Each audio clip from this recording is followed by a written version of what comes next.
मेरे बेटे की शादी मैंने मुश्किल से करवाई। वो एक लड़की से प्यार करता था, लेकिन मैं नहीं चाहती थी कि उसकी शादी उसी से हो। मैंने उसे बहुत समझाया और उसकी शादी गांव की एक सीधी-सादी लड़की से करवा दी। लड़की का नाम सुधा है। मुझे पता था कि वह लड़की मेरे बेटे के लिए, इस घर के लिए बहुत अच्छी है। इसलिए मैंने उस लड़की की शादी मेरे बेटे से करवा दी। सुधा हमारे घर आई। लड़की घरेलू थी, बड़ों का सम्मान और घर का काम करती थी। अभी 10 दिन ही शादी को हुए थे, लेकिन मुझे लगने लगा कि मैंने अपने बेटे की शादी इस लड़की से करवा कर अच्छा किया। मेरा बेटा राजीव भी खुश लग रहा था। लेकिन उस रात के बाद मेरी ये सोच बदल गई। एक रात करीब 2 बजे मेरे बेटे के कमरे से चीखने की आवाज़ आने लगी। ये चीखें मेरी बहू की थी। मैंने थोड़ी देर तक सुना, फिर वो चीखना बंद हो गई। राजीव के पिता मेरे पति को ये सब सुनाई दिया था, लेकिन फिर हमने उन्हें रात में पूछना उचित नहीं समझा, इसलिए दरवाज़ा नहीं खटखटाया। सुबह मेरी बेटी भी बोल रही थी कि मम्मी, रात को कौन चीख रहा था। मैंने उसकी बात टाल दी, कहा कि कोई नहीं, शायद कोई बाहर से चीख रहा था। मेरी बहू का स्वभाव उस दिन से बदल गया। वो चुप थी सारा दिन। मैंने सोचा शायद पति पत्नी के बीच की कोई बात होगी, इसलिए मैंने कुछ पूछा नहीं। अगले रात फिर 2 बजे वही हुआ। मेरे बेटे के कमरे से फिर चीखने और रोने की आवाज़ आने लगी। इस रात वो आवाज़ करीब 10 मिनट तक चली। मेरी बेटी उठ गई और उसने हमारे कमरे का दरवाज़ा बजाया। मैंने दरवाज़ा खोला, देखा तो वो बहुत डरी हुई थी। बोली, मम्मी ये क्या हो रहा है? भाभी रोज़ रात को रोती और चीखती क्यों है? क्या होता है कमरे के अंदर? चलो अभी दरवाज़ा खुलवाते हैं। मैं दरवाजे के पास जाने लगी तो मेरे पति ने मुझे रोक लिया। कहा कि रुको, अभी बात मत करो, कल सुबह दोनों से बात करते हैं। उस रात को मेरा सोना मुश्किल हो गया था। सुबह मेरी बहू जल्दी उठकर घर के काम में लग गई।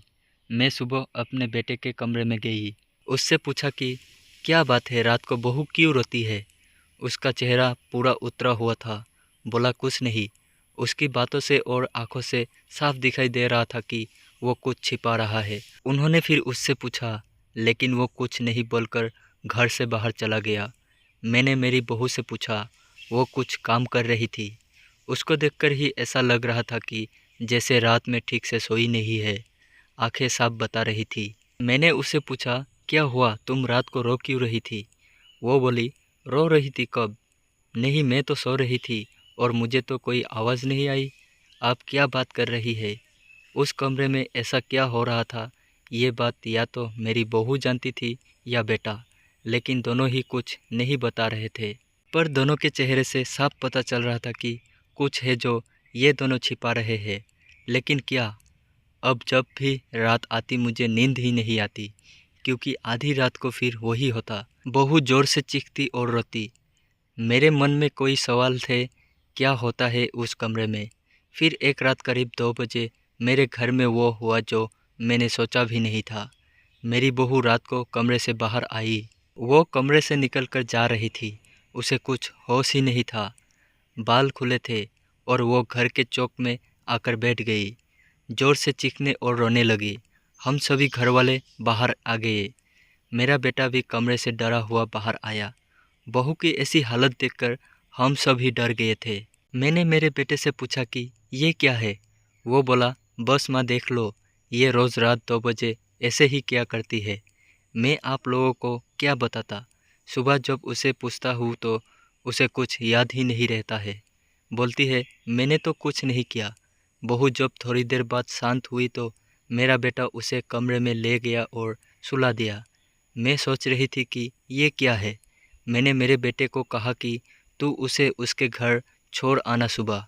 मैं उसकी माँ से बात करूँगी। सुबह होते ही मेरा बेटा उसे कुछ बहाना करके उसके घर छोड़ आया। मैंने उसकी माँ से बात की। उसकी माँ ने कहा कि ये क्या बोल रही हो? मेरी बेटी बिल्कुल ऐसा नहीं करती है। मैंने जो सोचकर राजीव की शादी उससे की थी वैसा हो नहीं सका। बहू को छोड़े अब 20 दिन हो गए थे। इस दौरान उसके घर से फ़ोन आता रहा, लेकिन मैं टालती रही।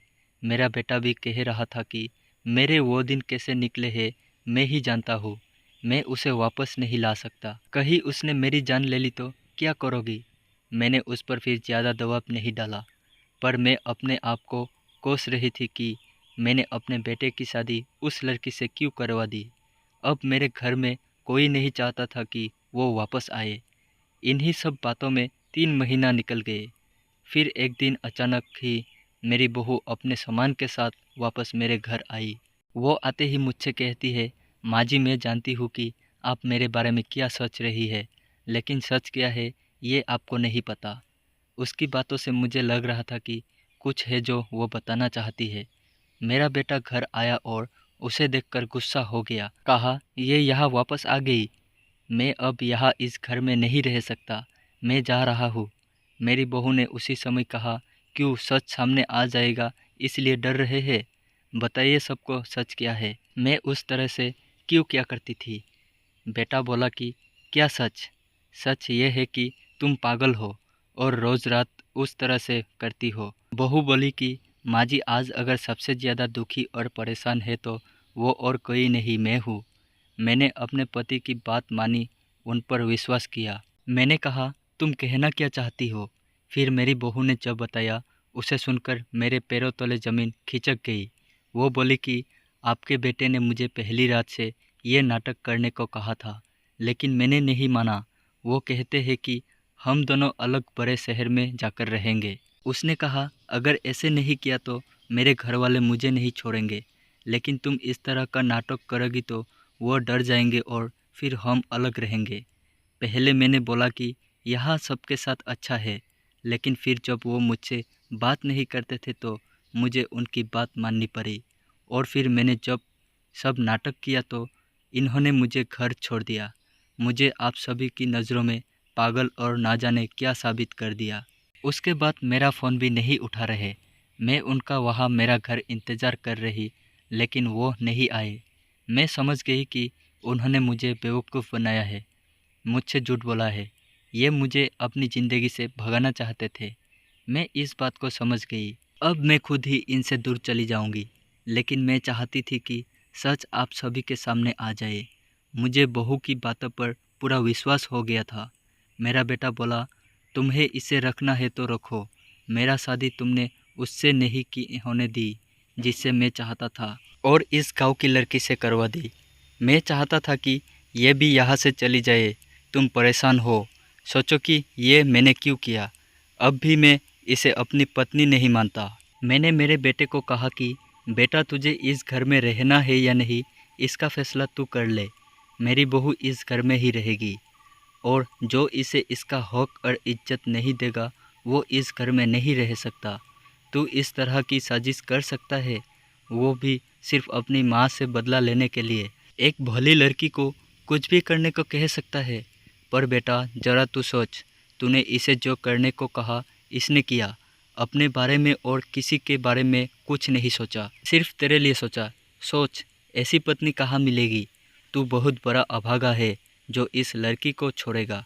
मैं बहुत खुश थी, मैंने अपने बेटे के लिए हीरा चुना है, लेकिन शायद मेरा बेटा ही उसके लायक नहीं था।